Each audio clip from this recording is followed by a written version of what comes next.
Merci de suivre ces 30 minutes d'information sur RTI 1. Bonjour à tous, voici le sommaire. Le séjour à Bruxelles, en Belgique, du couple présidentiel ivoirien. Le président de la République, Alassane Ouattara, a accordé plusieurs audiences hier visant à booster les investissements en Côte d'Ivoire. La première dame, Dominique Ouattara, de son côté, poursuit sa lutte contre le travail des enfants dans la cacaoculture. Après 9 ans d'intervention militaire, la France et ses partenaires impliqués dans la lutte contre le terrorisme au Sahel retirent leurs forces militaires du Mali. Annonce faite aujourd'hui par le président français Emmanuel Macron lors d'une conférence de presse à Paris, en France. Enfin, en Côte d'Ivoire, les échanges hier entre le Premier ministre Patrick Hachi et le président de la BIDC, Georges Doncor, au menu le renforcement de la coopération bilatérale. Ouverture aujourd'hui à Bruxelles, en Belgique, des travaux du 6e sommet entre l'Union africaine et l'Union européenne. Cette rencontre va s'achever demain, vendredi 18 février 2022. Au menu des discussions, le nouveau partenariat Afrique-Europe. À noter que la Côte d'Ivoire est représentée par son président de la République, Alassane Ouattara. C'est décidé, la France et ses partenaires européens et le Canada vont retirer leurs forces militaires du Mali. Cela après 9 ans d'intervention militaire contre les cellules djihadistes. À noter que cette opération sera effectuée de façon ordonnée avec les forces armées maliennes et la mission des Nations Unies. Annonce faite aujourd'hui par le président français Emmanuel Macron lors d'une conférence de presse à Paris, en France. Les détails, Alexis Ouedraogo. La France et ses partenaires européens ont officialisé ce jeudi leur retrait militaire du Mali, au terme de 9 ans de présence et de lutte anti-djihadiste. La France et ses partenaires engagés dans des missions de lutte contre le terrorisme, à savoir les États participants à la Task Force Takuba, ont pris la décision de retirer leur présence militaire au Mali. Ce retrait se traduira par la fermeture des emprises de Gossi, de Ménaka et de Gao.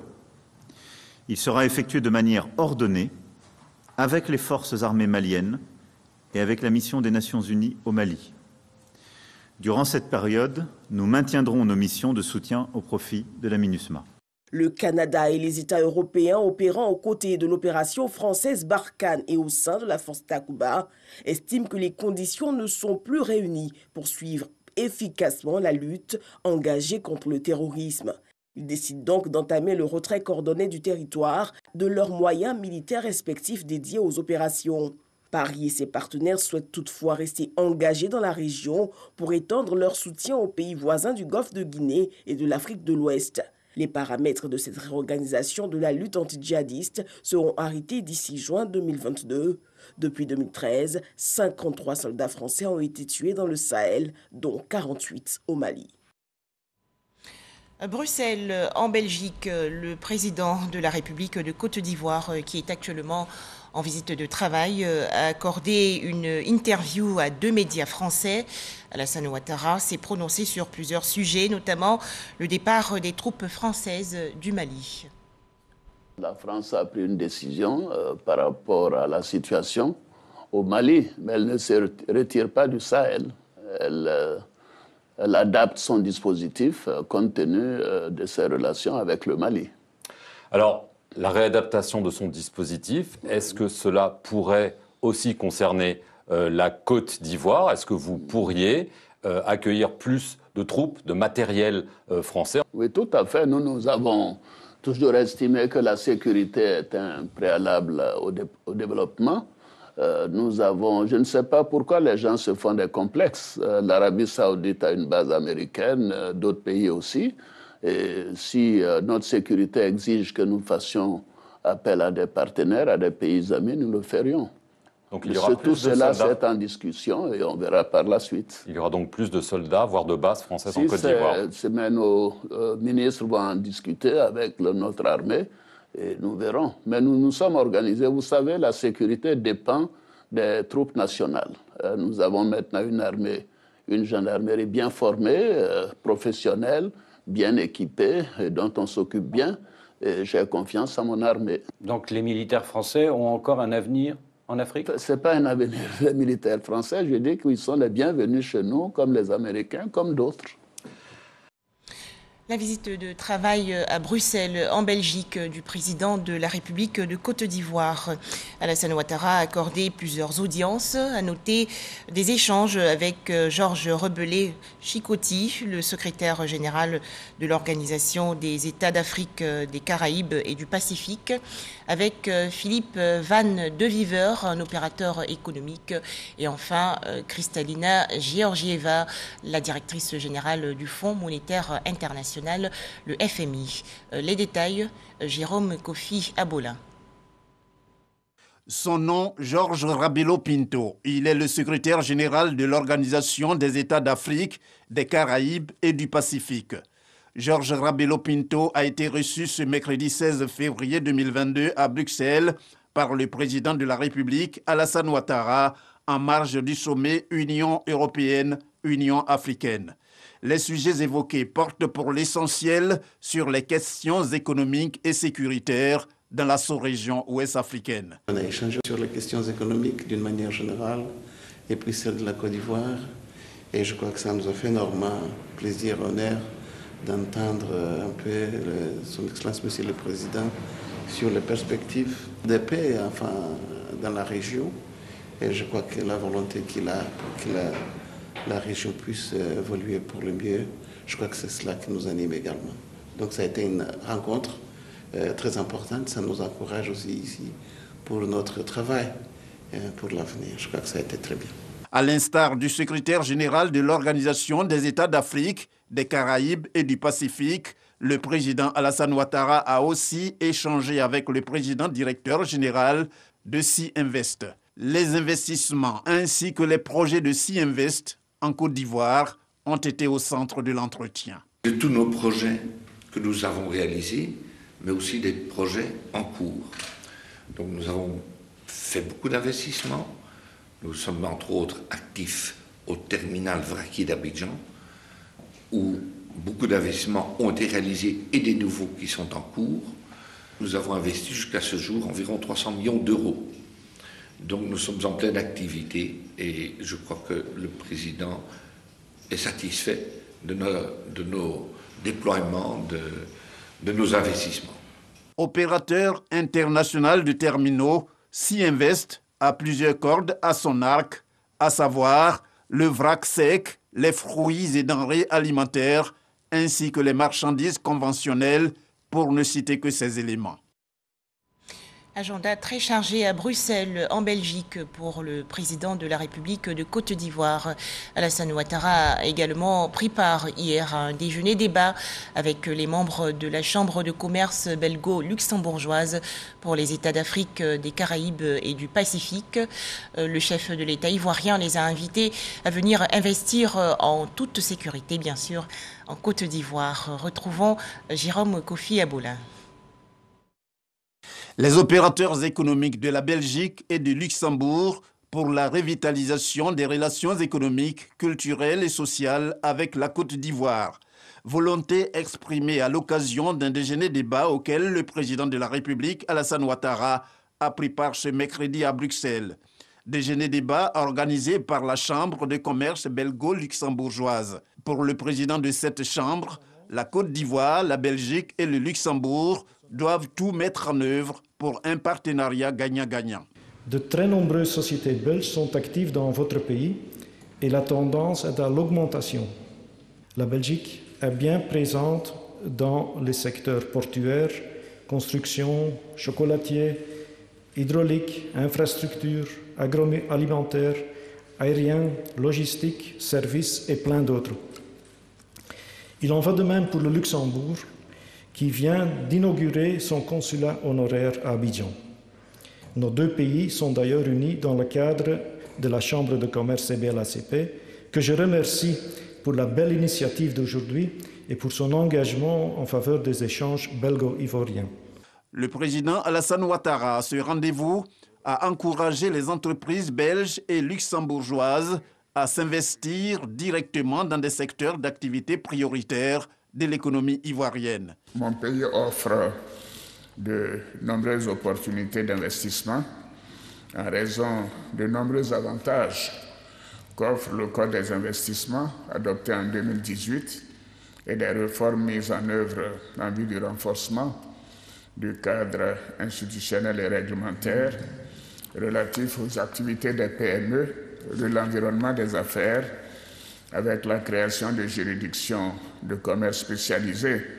Ceux qui investissent en Côte d'Ivoire le savent que nous avons une justice indépendante, notamment dans le traitement des affaires, et que nous sommes confiants que cela procure beaucoup de sérénité aux investisseurs par rapport au passé.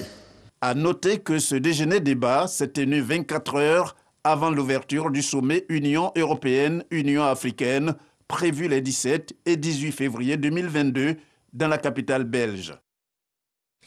La première dame de Côte d'Ivoire est également très active pendant ce séjour à Bruxelles, en Belgique.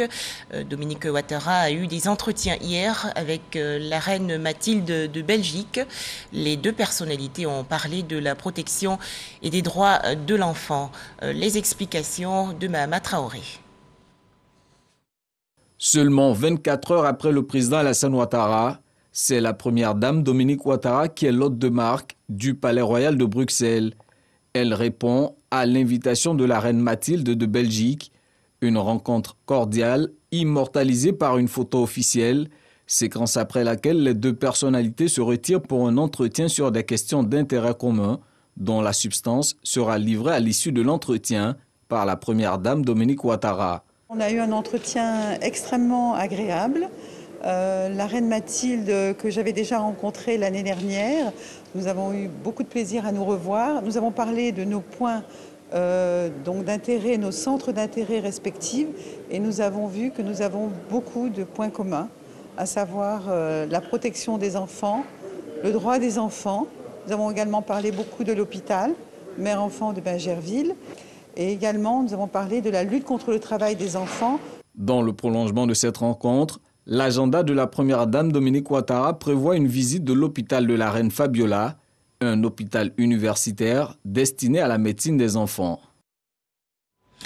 Dominique Ouattara veut mettre fin au travail des enfants dans la cacaoculture dans son pays, la Côte d'Ivoire. La première dame ivoirienne a échangé hier à Bruxelles, en Belgique, avec les responsables de 4 organisations non gouvernementales belges engagées dans la lutte pour les droits des enfants.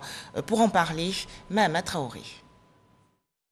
Pour ce énième lobbying diplomatique qu'elle entreprend pour la cause de la lutte contre le travail des enfants, Dominique Ouattara a rencontré la société civile belge, notamment 4 ONG que sont Save the Children, Solidaridad Network, FERN et Defense for Children International Belgique. Pour toutes ces ONG qui ont en commun la défense et la protection des droits des enfants, la première dame leur a fait part des efforts réalisés par la Côte d'Ivoire ces dernières années concernant la lutte contre le travail des enfants. Grâce aux vastes campagnes de sensibilisation et de communication que nous avons menées, toute la population et particulièrement les producteurs de cacao sont sensibilisés sur les travaux dangereux auxquels il ne faut pas soumettre les enfants et surtout, ils savent qu'ils ne doivent pas envoyer leurs enfants au champ. Nous avons renforcé les capacités techniques et opérationnelles de tous les acteurs engagés dans la chaîne de remédiation, à savoir les préfets, les magistrats, les inspecteurs du travail, les policiers, les gendarmes, les travailleurs sociaux et les journalistes. Par ailleurs, nous avons amélioré l'accès des enfants à l'éducation par la construction et l'équipement de plus de 40 000 salles de classe du préscolaire, du primaire et du secondaire, ainsi que des cantines scolaires dans les villages pour permettre aux enfants d'aller à l'école, de les y maintenir et de les soustraire au risque du travail des enfants. Tous ces résultats sont le fruit de la mise en œuvre des plans d'action pilotés par le Comité national de surveillance des actions de lutte contre le travail des enfants. En sa qualité de présidente de ce comité, Dominique Ouattara plaide pour le soutien des ONG belges dans la bataille qui vise à éviter toute sanction de l'Union européenne sur le cacao ivoirien. Je voudrais ajouter que la mission que nous nous sommes assignée, de venir au bout du travail des enfants, est complexe, car nous subissons depuis plusieurs années une forte pression migratoire des populations qui fuient le terrorisme dans les pays limitrophes. En dépit de ces difficultés, mon pays, la Côte d'Ivoire, et tous les acteurs engagés dans la lutte contre le travail des enfants fournissent tous les efforts nécessaires pour protéger nos enfants et leur assurer un bel avenir. Nous donnons le meilleur de nous-mêmes pour produire un cacao durable et nous sommes ici aujourd'hui pour recueillir vos avis et conseils afin de mener de front cette lutte. Nous avons besoin de votre appui ainsi que de votre accompagnement dans nos différentes actions. Le combat mené par Dominique Ouattara a tout son sens. En Côte d'Ivoire, le cacao fait vivre plus de 6 millions de personnes et les 2/3 de la production nationale sont destinés au marché de l'Union européenne. Voilà, 4 organisations non gouvernementales belges engagées dans la lutte pour les droits des enfants ont donc échangé hier avec la première dame de Côte d'Ivoire, Dominique Ouattara. Alors comment les responsables de ces structures vont-elles accompagner la Côte d'Ivoire dans le combat contre le travail des enfants dans la cacaoculture? Écoutons-les. Nous avons été ravis de rencontrer la première dame ce matin dans cette réunion. Et on a beaucoup apprécié l'échange très ouvert et constructif avec les représentants du gouvernement aussi. Qu'il y a encore beaucoup de travail à faire ensemble et que surtout on œuvre tous pour le bien-être des enfants. Il faut améliorer les revenus des petits producteurs de coco parce que c'est vraiment le cause profond de problèmes comme la déforestation, mais aussi le travail des enfants. Ce genre de rencontres sont vraiment très importantes pour établir un dialogue et bien comprendre la réalité de terrain et la complexité à laquelle un pays comme la Côte d'Ivoire est confronté quand elle veut faire en sorte que les enfants puissent bénéficier de l'ensemble de leurs droits, et y compris l'accès à la scolarité et lutter contre les pires formes de travail des enfants. J'ai été intéressée de savoir que l'agroforesterie, c'est une obligation pour les fermiers en Côte d'Ivoire, ce qui n'est pas du tout le cas à l'Union européenne. Donc moi, je vais en parler avec nos propres ministres à l'Union européenne pour qu'ils mettent en place les mêmes engagements. Retour en Côte d'Ivoire avec les activités du Premier ministre. Patrick Hachi a inauguré hier la deuxième usine de la SCCI, la Société de ciment de Côte d'Ivoire. Les travaux de construction de cet établissement sont estimés à 50 milliards de francs CFA. Cette nouvelle usine va permettre la création de plusieurs centaines d'emplois directs et indirects. Alexis Ouedraogo. La Côte d'Ivoire est en pleine construction. Infrastructures routières, industrielles, logements, autant de grands chantiers qui nécessitent un entrant de premier choix, le ciment. Le ciment est l'un des matériaux les plus centraux de nos activités dans le secteur de la construction. C'est des possibilités d'investissement, c'est des possibilités de production, de logements encore plus grandes. Mieux, le secteur se veut pourvoyeur d'emplois. Ce mercredi, le Premier ministre Patrick Hachi a inauguré la deuxième usine de la Société de cimenterie de Côte d'Ivoire. Elle veut renforcer sa capacité de production. Pour Konedo Songui, président du groupe Atlantique, ce sont les politiques mises en œuvre par le président Alassane Ouattara qui font la force du secteur. Le président Alassane Ouattara est une formidable aubaine. Tant son programme de construction d'infrastructures s'avère être une formidable locomotive pour l'ensemble du secteur des travaux publics et du bâtiment.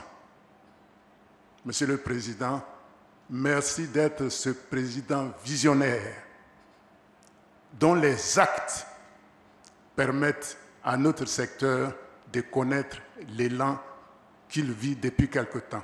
L'occasion pour le président du groupe d'inviter les investisseurs ivoiriens à aller plus loin. Le temps est venu pour les Ivoiriens, pour les investisseurs ivoiriens, d'ajouter une corde à leur arc. Nous avons pensé que la part décisive que peut prendre l'industrie dans le développement du pays est telle que les investisseurs ivoiriens ne peuvent pas manquer à cet appel. Première cimenterie à capitaux 100% ivoiriens, la SSCI va créer plus de 3000 emplois et contribuer à une bonne exécution des grands travaux engagés dans le pays, conformément à la volonté du gouvernement pour le secteur privé. Plus que jamais, le président de la République encourage et le gouvernement accompagnera dans le cadre du programme des champions nationaux tous les Ivoiriens qui emprunteront ce chemin. Dans la même veine, nous encouragerons toutes les entreprises dans le pays qui accroîtront le revenu local de leur activité et associeront des acteurs nationaux compétents dans leur aventure dans une logique gagnant-gagnant.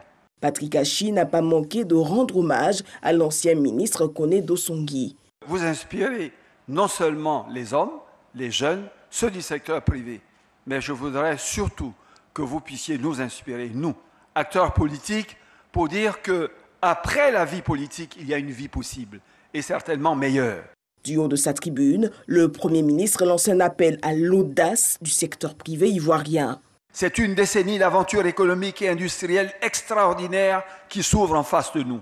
Une nation qui grandit et accélère, une jeunesse qui veut créer et entreprendre. Une terre de progrès et de prospérité qui se bâtit à soif de partenaires, de talents, de confiance, pour viser toujours plus haut, plus loin et plus vite. La Côte d'Ivoire compte à ce jour une douzaine de cimenteries pour une capacité de production de près de 16 millions de tonnes. Le Premier ministre Patrick Achi a également échangé hier à son cabinet dans la commune du Plateau avec le président de la Banque d'investissement et de développement de la CEDEAO, Georges Agiekoum Donkor. Leurs entretiens ont porté sur le renforcement de la coopération entre la Côte d'Ivoire et la BIDC. Les explications d'Abou Sanogo. Dr Georges Agiekoum Donkor, président de la BIDC, la Banque d'investissement et de développement de la CEDEAO, reçue par le Premier ministre Patrick Achi. Dr Georges Agiekoum Donkor a fait le bilan des activités de l'institution dont il a la charge, puis a insisté sur le renforcement des interventions de la BIDC en Côte d'Ivoire. Pour lui, la Côte d'Ivoire reste un partenaire stratégique de la BIDC depuis sa création. The ECOWAS Bank for Investment and Development Bank is a financial regional institution. La Banque d'investissement et de développement de la CEDEAO est la banque des 15 États membres de la CEDEAO. Et la Côte d'Ivoire est un des actionnaires majeurs de cette banque. L'engagement de la BIDC en Côte d'Ivoire s'élève à environ 217 milliards de francs CFA et la Côte d'Ivoire est un actionnaire majeur. Vu les performances économiques de la Côte d'Ivoire, nous sommes venus pour pouvoir renforcer nos interventions, nos relations avec la Côte d'Ivoire et pour contribuer à financer de nouveaux projets. Dans le cadre du PND, donc, la BIDC a identifié 3 piliers importants qui sont donc le pilier 1 qui concerne donc la transformation industrielle de la Côte d'Ivoire et la digitalisation de l'économie, le pilier 2 qui concerne le renforcement du capital humain et le pilier 3 qui concerne les infrastructures régionales sur lesquelles la BIDC va continuer à soutenir la Côte d'Ivoire. La BIDC est le bras financier de la CEDEAO. Sa vision est d'être la première institution régionale de financement de l'investissement et du développement en Afrique de l'Ouest. Toujours en Côte d'Ivoire, le 3e jour des concertations dans le cadre du dialogue politique. C'était hier à la primature dans la commune du Plateau. Au menu, l'apaisement du climat sociopolitique dans tout le pays, la réconciliation nationale et le cadre juridique des élections. Alexis Ouedraogo. Depuis lundi, les travaux de la phase 5 du dialogue politique ont démarré à la primature. Ce mercredi, pour la 3e réunion, c'est la société civile qui est face au gouvernement. Conduite par le ministre de l'Intérieur, Vagondo Diomandé, ce cadre d'échange entre gouvernement et société civile a été l'occasion d'aborder plusieurs sujets. Ce dialogue politique a permis aux uns aux autres de s'exprimer de façon libre. Les sujets sont débattus sans a priori aucun. Il y a des questions qui font l'objet de convergence, il y a d'autres qui font l'objet de points de vue divergents. Le plus important, c'est qu'au sortir de ce dialogue, la Côte d'Ivoire puisse aller vers la réconciliation nationale. Nous avons aussi discuté de toutes les questions relatives au cadre juridique des élections en Côte d'Ivoire. En matière de réconciliation, je pense que là aussi, il faut qu'on accepte d'abord de demander pardon.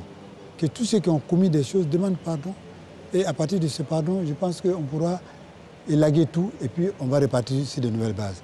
Parce que nous n'avons pas deux pays, nous n'avons qu'un seul pays. Avant le démarrage de ces travaux, le gouvernement a réceptionné et procédé à la compilation des observations et contributions faites par la société civile, mettant en place un processus d'échange efficace. Cette 5e phase du dialogue politique a été lancée le 16 décembre dernier par le Premier ministre Patrick Achi. La vaccination et les gestes barrières, des éléments pour mettre fin au coronavirus.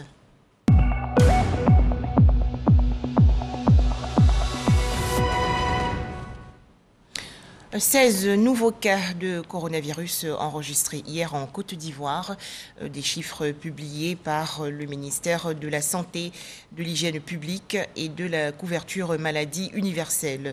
À noter actuellement en Côte d'Ivoire 81 253 cas confirmés de coronavirus, 79 060 personnes guéries, 791 décès et 1402 cas actifs.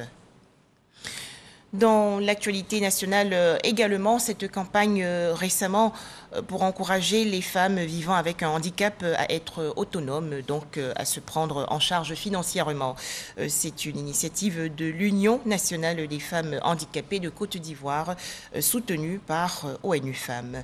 Evelyne Yeboué et Didier Nguessan. Valoriser la femme en situation de handicap et changer le regard de la société sur ces personnes. Un combat que mène l'Union des femmes handicapées de Côte d'Ivoire. Après 2 mois de sensibilisation sur la question, l'Union veut davantage médiatiser la lutte. Médiatiser parce que souvent la personne en situation de handicap, plus particulièrement les femmes handicapées, ne sont pas vues dans la société. Les gens ne connaissent pas les vraies valeurs des femmes handicapées, ne savent pas qu'elles contribuent au développement de ce pays, qu'elles contribuent à la construction de ce pays. Donc il était important de sortir les valeurs qui sont dans le milieu des femmes handicapées, telles que les femmes handicapées juristes, chefs d'entreprise, sportifs de haut niveau. Rien n'est perdu parce que tant qu'il y a la vie, il y a de l'espoir. Donc nous ne devons pas regarder à notre handicap pour dire que notre vie s'arrête là, que notre vie est finie. Parce qu'on voit des exemples des personnes en situation de handicap qui vraiment nous encouragent, qui nous poussent, qui vraiment sont au sommet aussi. Donc pourquoi pas nous? On peut tout faire, quoi, même avec un handicap. Les ministères impliqués dans la lutte apportent leur soutien. Les droits des personnes handicapées doivent être connus et respectés de tous. D'où l'importance de leur vulgarisation pour que toute la société entière sache que les personnes handicapées sont des hommes et des femmes qui ont les mêmes droits reconnus aux personnes valides. Quand on regarde une personne, on pourra dire qu'elle est en situation de handicap ou bien elle est... Non, c'est ce qu'elle est à l'intérieur d'elle-même qui fait toute la dignité de la personne humaine. Et je pense que une personne, quelle qu'elle soit, a droit à toutes les chances et à toutes les opportunités. L'Union nationale des femmes handicapées de Côte d'Ivoire est une organisation non gouvernementale créée en août 2006. Elle regroupe plus d'1 millier de femmes en situation de handicap sur l'étendue du territoire. À présent, les activités extrascolaires du lycée municipal Pierre Gadier II de la commune de Yopougon. Les jeunes apprenants ont été instruits sur plusieurs sujets, notamment les méfaits de la violence en milieu scolaire. Pas comme Didi et Cheikh Koné. Impliquer les élèves dans le maintien d'un climat de paix dans les écoles et lutter contre les phénomènes de la violence, des congés anticipés et diverses formes d'incivilité, tel est l'objectif assigné par les responsables de l'éducation nationale aux gestionnaires des établissements scolaires du pays, d'où la tenue de manifestations pour la rentrée des activités extrascolaires du lycée municipal Pierre Gadier II de Yopougon. Demain se prépare aujourd'hui et maintenant j'allais dire. Donc je souhaite à tous, à l'occasion de cette rentrée de la vie scolaire, que nous donnions l'occasion à chacun de nos élèves de développer son talent. Il y a certes les études, mais il y a des talents que nous avons. Et ce matin, vous avez fait montre de beaucoup de talents que vous avez. Mais ces talents ne peuvent pas se développer dans le désordre. Il faut que la discipline règne avec le travail pour mieux exprimer les talents que vous avez. Inscrit les activités socio-éducatives au cœur des projets des écoles pour créer un climat de paix et de convivialité au sein des établissements scolaires sont entre autres les résultats attendus. une conférence sur le thème « L'autonomisation de la femme et l'éducation de la jeune fille, la montée des couleurs », des sketchs, des ballets, des récitals de poèmes, ainsi que la charte des élèves de Côte d'Ivoire proposée par les différents groupes culturels du lycée ont marqué l'événement. Enfin, sachez qu'il y a désormais en Côte d'Ivoire une tarification claire dans les prestations fournies par les entreprises de dépannage et de remorquage de véhicules. Opérateurs et transporteurs ivoiriens se sont accordés récemment. Merci de nous avoir suivis. Très bonne suite des programmes sur RTI 1.